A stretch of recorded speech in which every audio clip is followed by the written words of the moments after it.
एक गांव में गरीब आदमी दीपक अपनी बेटी रानो के साथ छोटे से घर में रहता था।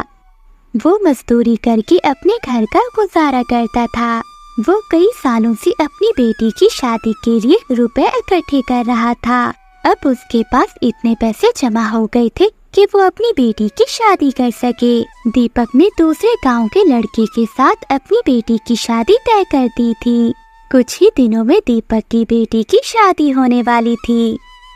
दूसरे गांव में हरक नाम का एक जमींदार रहता था जो दूसरों को बहुत परेशान करता था। वो गांव में किसी की भी जमीन पर कब्जा कर लेता था।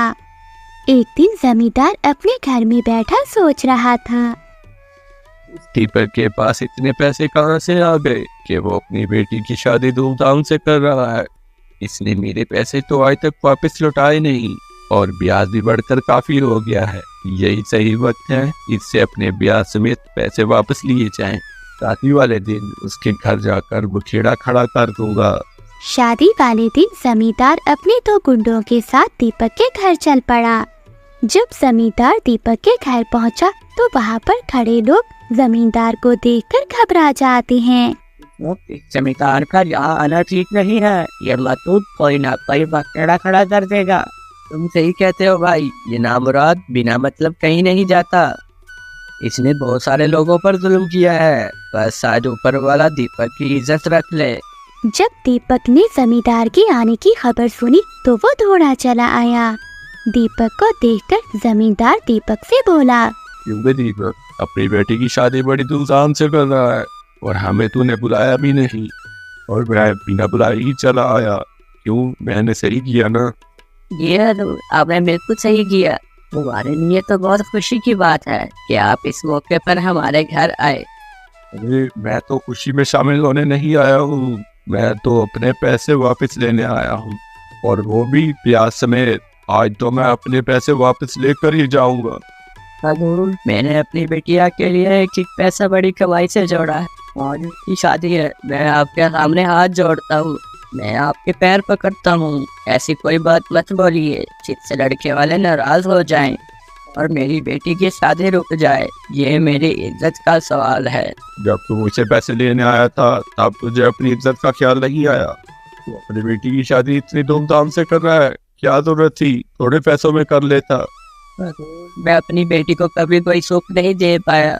बेचारी ने बचपन से ही मुसीबतों का सामना किया। मैं सोचा मैं अगर इसका व्यवहार किसी अच्छे घर में कर दूंगा तो इसे किसी मुसीबतों का सामना नहीं करना पड़ेगा। इसलिए मैंने अपनी बेटी के लिए सरकारी नौकरी वाला लड़का देखा है। अच्छी खासी तनख्वाह मिलती है। अब वो अपने ससुराल में खुशी से रह सकेगी। अच्छा, तूने अपनी बेटी का विवाह इतने बड़े घर में किया है? अरे ये तो तूने बहुत अच्छा किया, लेकिन अगर तू सारे पैसे शादी पे खर्च कर देगा तो मेरे पैसे कौन देगा? तो मैं दिन रात मेहनत कर कर आपके सारे पैसे वापस लौटा दूंगा। ऐसी कोई बात मत कीजिए जिससे मेरी बेटी की विवाह में रुकावट आ जाए। मैं कुछ नहीं जानता दीपक, तेरी बेटी की शादी हो या ना हो, मुझे मेरे पैसे आज ही चाहिए, अभी और इसी वक्त। तभी मैं यहाँ से जाऊंगा, वरना मैं तेरे समझी के सामने तेरी वो इज्जत करूंगा तू जिंदगी भर याद रखेगा। ऐसा मत कीजिए, मेरी बेटी की शादी टूट जाएगी। तुम्हारे पास 10 मिनट का टाइम है, तुम मेरे पैसे ब्याज समेत वापिस दो, वरना मैं तुम्हें तुम्हारे समझी के सामने रुसवा कर दूंगा। यूं ही 10 मिनट गुजर जाते हैं मगर दीपक जमींदार को पैसे नहीं दे पाता। इतने में ही दीपक का समधी और दामाद आ जाते हैं। जमींदार उन दोनों के सामने दीपक को बहुत बुरा भला कहता है और उसके समधी के सामने उसे रुस्वा करता है। जिस आदमी की लड़की के साथ तुम अपने लड़के का विवाह कर रहे हो, ये 1 नंबर का धोखेबाज और मक्कार आदमी है। पैसे उधार दिए थे और अभी तक वापस नहीं लौटाए। जमींदार की ये बात सुनकर दीपक का समधी अपने बेटे से कहता है, चल बेटा यहाँ से, मैं दीपक जैसे मक्कार आदमी की बेटी से तेरा विवाह नहीं कर सकता। मैं तो इसे बड़ा आदमी समझता था, ये तो 1 नंबर का बदमाश निकला। अच्छा हुआ मुझे विवाह से पहले ही पता चल गया, वरना जीवन भर मुझे पछतावा रहता। अपने समधी को ये बातें सुनकर जाता देख दीपक को ऐसी घबराहट हुई कि वो चक्कर खाकर नीचे गिर जाता है। जब वहाँ खड़े लोगों ने उसकी जांच की तो वो कहने लगे, अरे दीपक की तो सांस नहीं चल रही, लगता है दीपक इस दुनिया में अब नहीं रहा। दीपक को मरा हुआ देखकर जमींदार वहाँ से भाग जाता है। जब इस बात का पता दीपक की बेटी रानो को चला तो वो दौड़ती चली आई। अपने पिता को जमीन पर गिरा देखकर उसकी आंखों में आंसू आ गए। पिताजी, आप मुझे छोड़कर क्यों चले गए? मैं तुम्हारे बगैर कैसे रहूंगी? मेरा अब इस दुनिया में रहने का कोई फायदा नहीं। जब मेरे पिताजी यहाँ नहीं रहे तो मैं क्या करूंगी? उसी भीड़ में खड़ा हुआ साधु बोलता है, बेटा ऐसा नहीं बोला करते, तुम्हें हिम्मत से काम लेना होगा।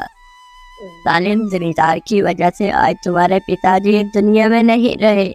उस नामुराद को ऊपर वाला उसकी सजा जरूर देगा। बाबा, जिस लड़की की बारात वापिस चली जाए, जिसके बाप की पगड़ी पृथ्वी के सामने उछाली जाए, वो लड़की जान न दे तो और क्या करे? अब मेरा इस दुनिया में कोई नहीं रहा। मेरी तो दुनिया ही लुट गई। मैं किसके सहारे जीऊं बाबा? इतना सब हो जाने के बाद अब मुझसे कौन विवाह करेगा? भीड़ में खड़ा बबलू नाम का शख्स ये सब कुछ देख रहा था। तभी वो रानो से कहता है, मैं करूँगा रामा तुमसे शादी, मैं तुम्हारा सहारा बनूंगा। बबलू की ये बात सुनकर वहाँ पर खड़े हुए सभी बहुत खुश हो गए। कुछ ही दिनों में दोनों की शादी हो जाती है। बबलू रानो को लेकर अपने घर की ओर चल पड़ता है। कुछ ही देर में बबलू अपने घर पहुँच जाता है। बबलू के साथ रानो को देखकर उसकी माँ उससे बोलती है, बबलू बेटा, कहाँ था तू? मैं कब से तेरा इंतजार कर रही थी। और ये लड़की कौन है? ये तुम्हारी बहू राना है। इस बेचारी के साथ बाल जुला हुआ, इस कटल वक्त पर मुझे इससे विवाह करना पड़ा। फिर बबलू सारी बात अपनी माँ को बताता है। ये सुनकर बबलू की माँ बबलू से कहती है, तूने अपनी जिंदगी में पहली बार अच्छा काम किया है। अब मैं तुम्हें कह सकती हूँ, शाबाश बेटा शाबाश। तूने एक बेसहारा लड़की को सहारा देकर बहुत ही अच्छा काम किया है बेटा। आज मैं तुझसे बहुत खुश हूँ। अगले दिन रानो बहुत परेशान थी। उसे परेशान देखकर बबलू उससे पूछता है, जालिम जमींदार ने तुम्हारे बाप पर बहुत जुल्म किया और तुम्हें अनाज कर दिया। तुम परेशान मत हो, मैं उस जालिम जमींदार को ऐसा सबक सिखाऊंगा कि वो जिंदगी भर याद रखेगा। स्वामी, आप उस चालबाज से भूल कर भी मत टकराना। परेशान मत हो रानो, मैं उस चालबाज की सारी चालबाजी निकाल दूंगा। बस देखती जाओ मैं क्या करता हूँ उसके साथ। फिर बबलू रात के अंधेरे में जमींदार के घर जाता है। वो दरवाजे पर दस्तक देता है। आवाज सुनकर जमींदार अपनी पत्नी से कहता है, अरे भाग्यवान, देख रहा जरा भाई, कौन इतनी रात को दरवाजा पीट रहा है। आप जाकर खुद क्यों नहीं देख लेते? हर टाइम मुझे ही कहते रहते हैं। जी तुमने समझ क्या रखा है? अरे नाराज क्यों होती हो? मैं जाकर देख लेता हूँ दरवाजे पर कौन है। फिर जमींदार बाहर आकर बबलू से कहता है, अरे क्या बात है, क्यों दरवाजा पीट रहे हो? मैं परदेसी आदमी हूँ, मुझे रात रहने के लिए कुछ जगह चाहिए। क्या आप मुझे कुछ जगह दे देंगे? मैं सुबह होते ही यहाँ से निकल जाऊंगा। जमींदार बहुत ही लालची और कंजूस था, इसलिए वो बबलू की बात पर सोचने लगा। आज रात इसे घर रख लेता हूँ और इससे रुकने का मोटा किराया वसूल करूंगा। ठीक है, मैं तुम्हें रखने के लिए तैयार हूँ, लेकिन तुम्हें इससे रहने के लिए किराया देना होगा। ठीक है, मैं किराया देने के लिए तैयार हूँ। मुझे कितना किराया देना होगा? एक रात रहने के 2 सोने के सिक्के। फिर बबलू 2 सोने के सिक्के निकालकर जमींदार को दे देता है। बबलू से 2 सोने के सिक्के लेकर जमींदार बहुत खुश होता है। फिर वो बबलू से कहता है, चलो घर के अंदर चलो, मैं तुम्हें तुम्हारा कमरा दिखाता हूँ। जमींदार बबलू को एक कमरे में छोड़कर अपनी पत्नी के पास चला जाता है। जमींदार की पत्नी अपने पति से कहती है, ये आदमी कौन है और तुम इसे घर में क्यों ले आए?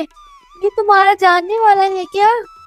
भाग्यवान, मैं इसे नहीं जानता। ये तो कोई परदेसी है, रात भर के लिए हमारे घर रुकेगा और सुबह होते ही चला जाएगा। रात में रुकने के लिए मैंने इससे 2 सोने के सिक्के लिए हैं। अरे तुम हर वक्त उल्टा काम क्यों करते हो?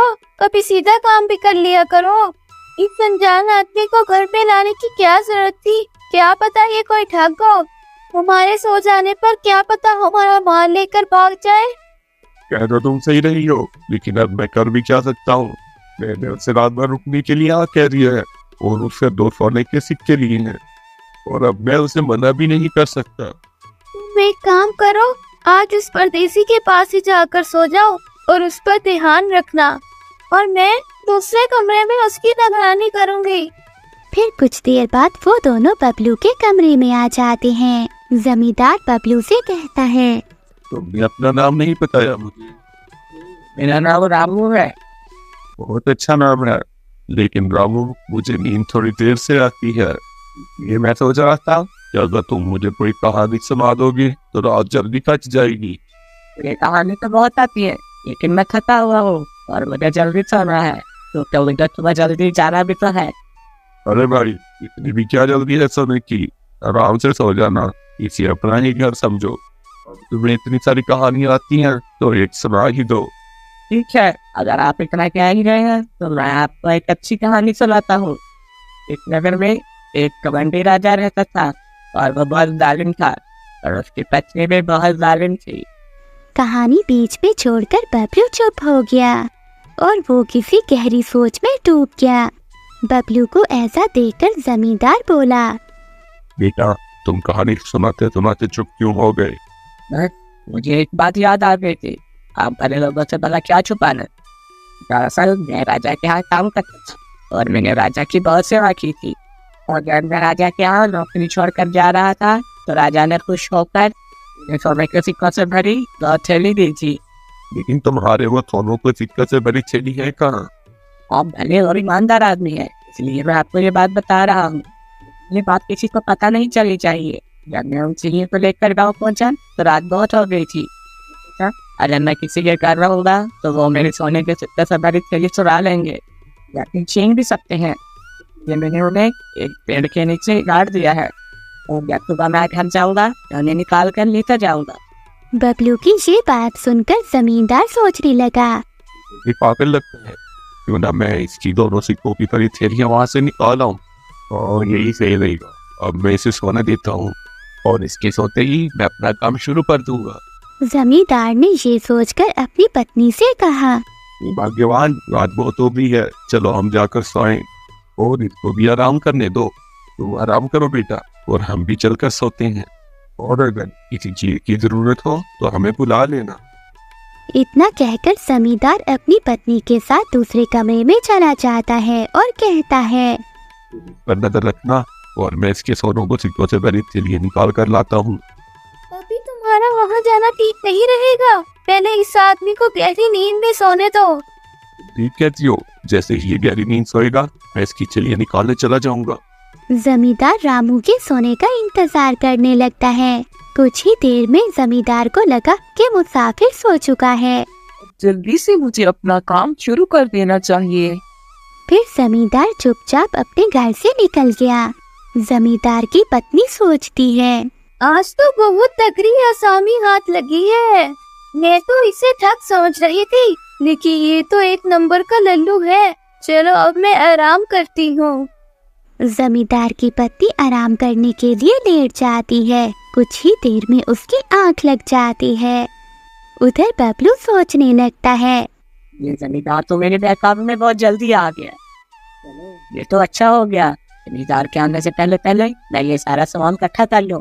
बबलू जल्दी से जमींदार की तिजोरी की ओर चला जाता है। जमींदार ने तिजोरी में ढेर सारा माल इकट्ठा कर रखा था। बबलू ने चुपचाप तिजोरी खोली और सारा माल एक थैली में जमा कर लिया और चुपके से वो जमींदार के घर से फरार हो गया। उधर जमींदार ने पेड़ की खुदाई की, मगर उसके हाथ कुछ भी नहीं आया। जमींदार समझ जाता है कि उस लड़के ने उससे झूठ बोला है। फिर जमींदार जल्दी से अपने घर की ओर चल पड़ता है। जब जमींदार घर जाकर तिजोरी देखता है तो उसके पाँव के नीचे से जमीन निकल गई। वो जोर जोर से रोने लगता है। अरे मैं लूट गया, मैं बर्बाद हो गया, मेरी जिंदगी भर की कमाई वो ले गया। जमींदार के रोने की आवाज सुनकर उसकी पत्नी की आंख खुल जाती है और वो भागकर जमींदार के पास जाती है और वो कहती है, क्या हो गया जी? तुम इतनी बुरी तरह से क्यों रो रहे हो? मैंने तुमसे कहा था उसका ध्यान रखना, मगर तुमने नहीं रखा और वो हमारा सारा माल लेकर फरार हो गया। जब जमींदार की पत्नी की नजर तिजोरी पर पड़ी तो उसके होश उड़ गए। दोनों पति पत्नी अपने किए पर अब पछता रहे थे। दोनों का रो रो के बुरा हाल था। उधर लूटा हुआ सारा माल बबलू अपनी पत्नी को दे देता है। आज तुमने अपनी चालाकी और होशियारी से उस जमींदार की अकल ठिकाने लगा दी। आज तुम्हारी वजह से उस जालिम जमींदार से पूरे गांव को रहाई मिल गई है। अगर तुम ना होते तो आज सारे मजलूम बेचारे उस जमींदार का जुल्म सह रहे होते। तुम्हारी ही वजह से आज उन मजलूम लोगों को जमींदार से आजादी मिली है। नानू, आज जो कुछ भी हुआ है ऊपर वाले की मर्जी से हुआ है। जमींदार के मर जाने के बाद लोगों को उनकी जमीन मिल गई जिस पर उसने कब्जा किया हुआ था। रानू और बबलू आज खुशी खुशी अपना जीवन बिताने लगते हैं। बहुत समय पहले की बात है। नूरपुर गांव बहुत खूबसूरत हुआ करता था।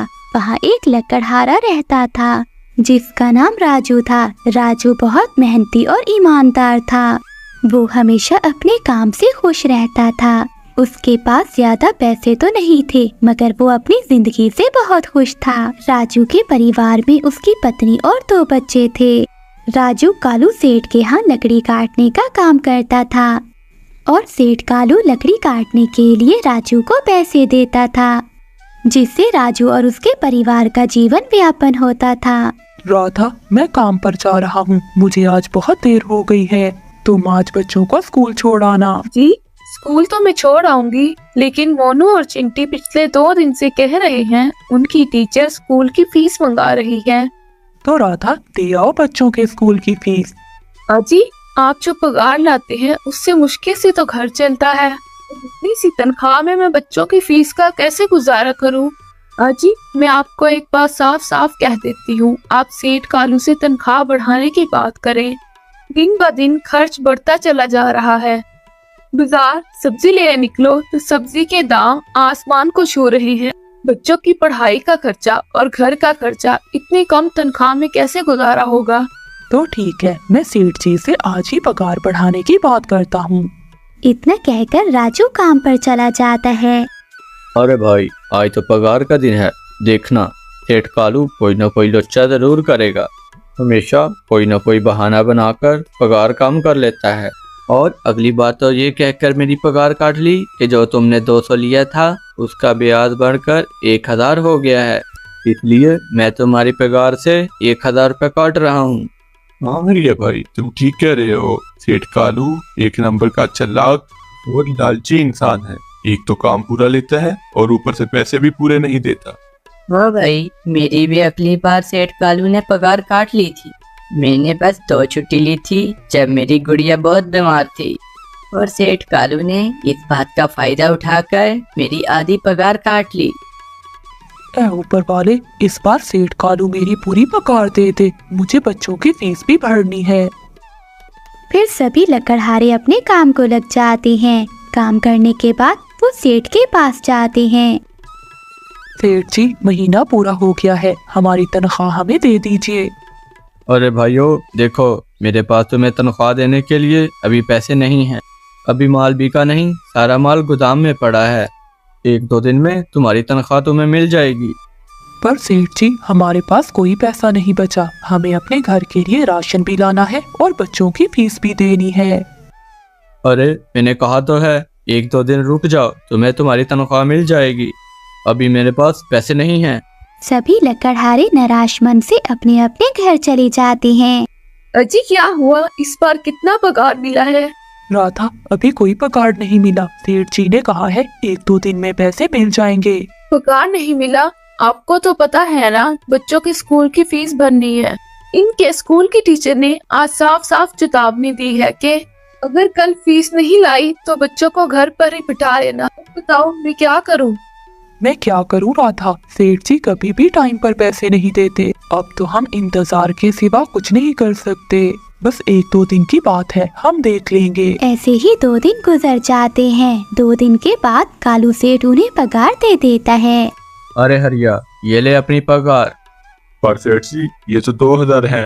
मैंने इस महीने 3000 तक का काम किया है। हाँ हाँ, काम तो किया है, लेकिन तूने 1-1 घंटा आराम भी तो किया है।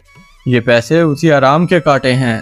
पर सेठ जी, आपने तो कहा था 8 घंटे काम के 3000 मिलेंगे, और मैंने 8 घंटे काम किया और 1 घंटे आराम। हाँ हाँ, मुझे ना समझा।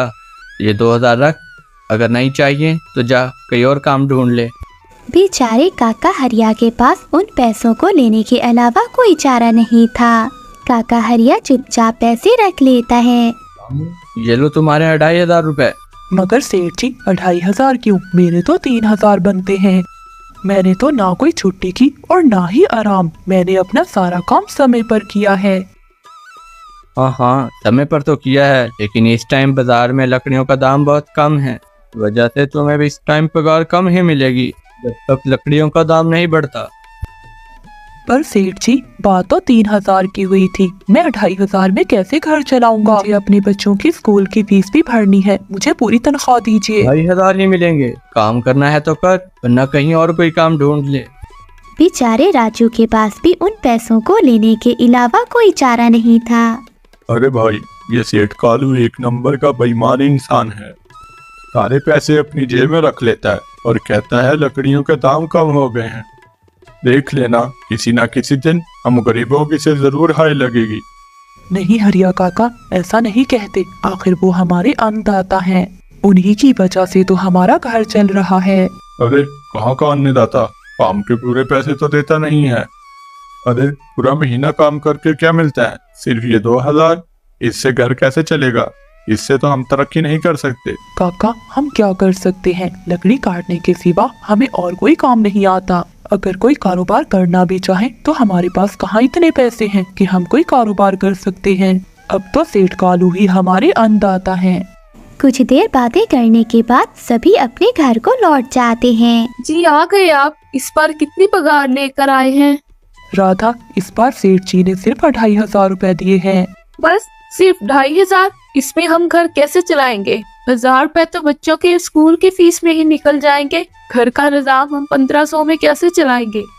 अब मैं क्या करूं राधा, हमें इन्हीं पैसों में गुजारा करना पड़ेगा। तुम ऐसा करना, पहले बच्चों की फीस भर दो, बाकी मैं देख लेता हूँ। अजी, आप क्या देख लोगे? सेठ जी से तो पूरे पैसे मांगे नहीं गए आपसे। मैंने सेठ जी से कहा था, मगर उन्होंने साफ साफ इनकार कर दिया और कहा कि लेने हैं तो लो, नहीं तो जाओ यहाँ से। सेठ जी का काम करने के बाद मैं किसी दूसरी जगह पर काम किया करूँगा।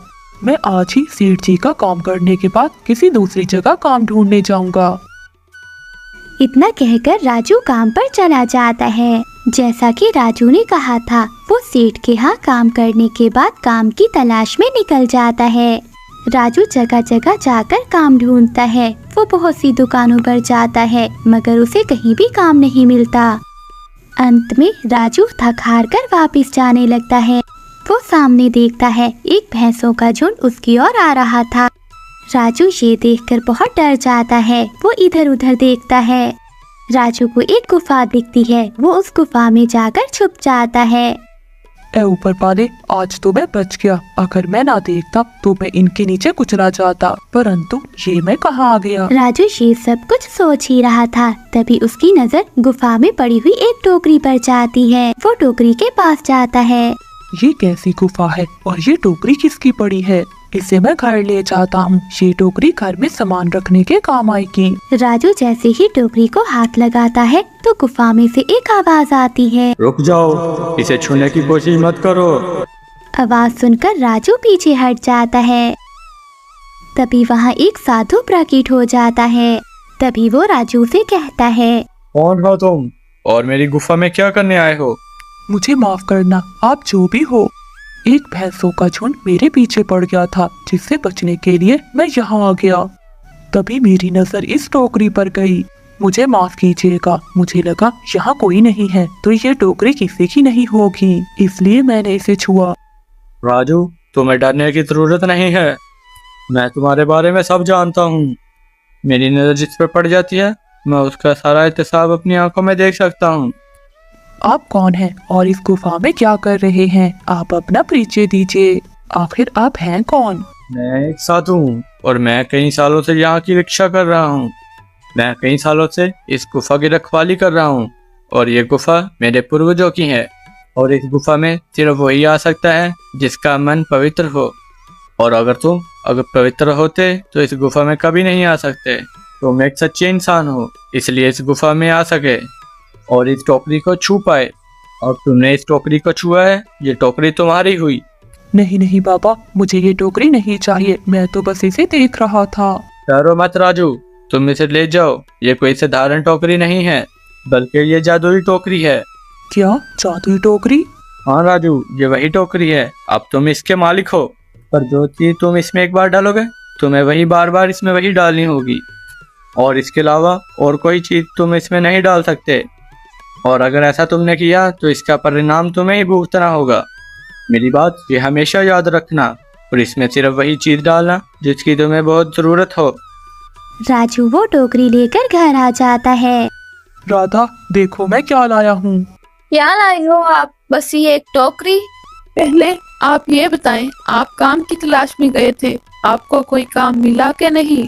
राधा, एक मिनट मेरी बात तो सुनो। ये कोई साधारण टोकरी नहीं बल्कि जादुई टोकरी है। राजू राधा को सारी बात बताता है जो घटना उसके साथ घटी। अच्छा, तो आपका कहने का मतलब है कि हमें इस टोकरी में कोई ऐसी चीज डालनी होगी जिसकी हमें सबसे ज्यादा जरूरत हो। हाँ राधा, हमें कुछ सोचकर ही इसमें कुछ डालना होगा। राजू कुछ देर के लिए सोचता है, फिर उसका ध्यान उन लकड़ियों की तरफ जाता है जो उसने राधा को रखने के लिए दी थी।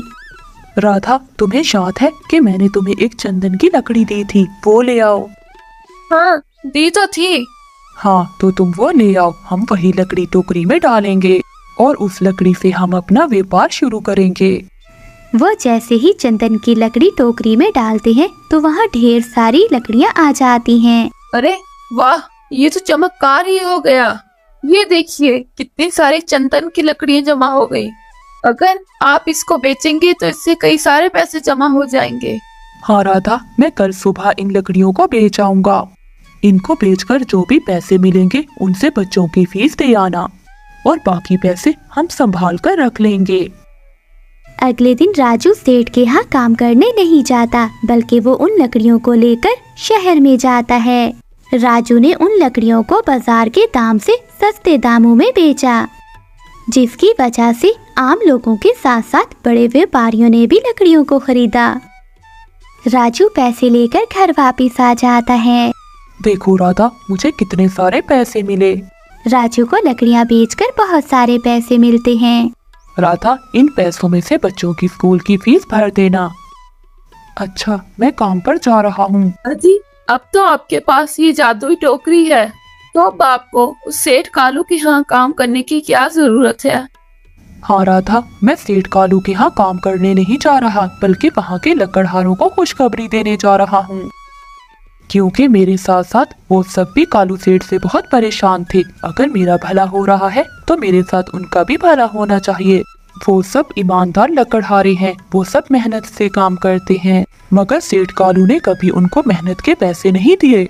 इसलिए मैंने सोचा है उन सबको अपने काम में शामिल कर लेता हूँ। हाँ जी, बात तो आपकी बिल्कुल सही है। अगर आप सब मिलकर काम करेंगे तो हम बहुत ही जल्द तरक्की